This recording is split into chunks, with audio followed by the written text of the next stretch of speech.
చిత్తూరు జిల్లా పలమనేరు మండల పరిధిలోని మాదిగపంటలో వైసీపీ నేతలు ధర్నాకు దిగారు.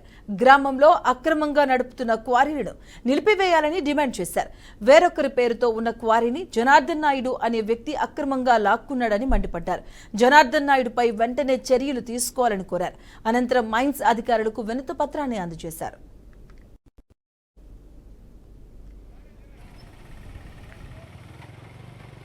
గ్రామ పంచాయతీలో అక్రమంగా క్వారీ నడుపుతున్న విషయాన్ని పత్రికాముఖంగా తెలియజేశాం.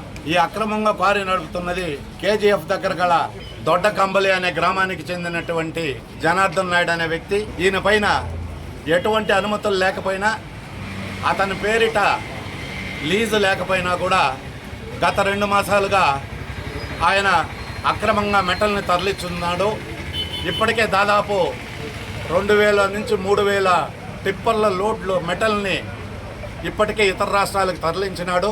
ఇతని పైన కుప్పం ప్రాంతంలో కానీ శాంతిపురం పరిసరాల్లో కానీ దాదాపు 70 నుంచి 100 కుటుంబాల వరకు అతను ఆ కుటుంబాలకు ఫైనాన్స్ ఇవ్వడం, 2-3 లక్షలు ఫైనాన్స్ ఇచ్చి వాళ్ళ దగ్గర నుంచి భూములు రాయించుకోవడం, వాళ్ళు తిరిగి అధిక వడ్డీ 10 రూపాయల వడ్డీ కట్టేటప్పటికీ ఆ భూములకు వాళ్ళకి రాసేయకుండా ఇతను వాళ్ళపైన కేసులు పెట్టడం, ఇది పూర్తిగా కూడా శాంతిపురం వాసులకు కానీ కుప్పం వాసులకు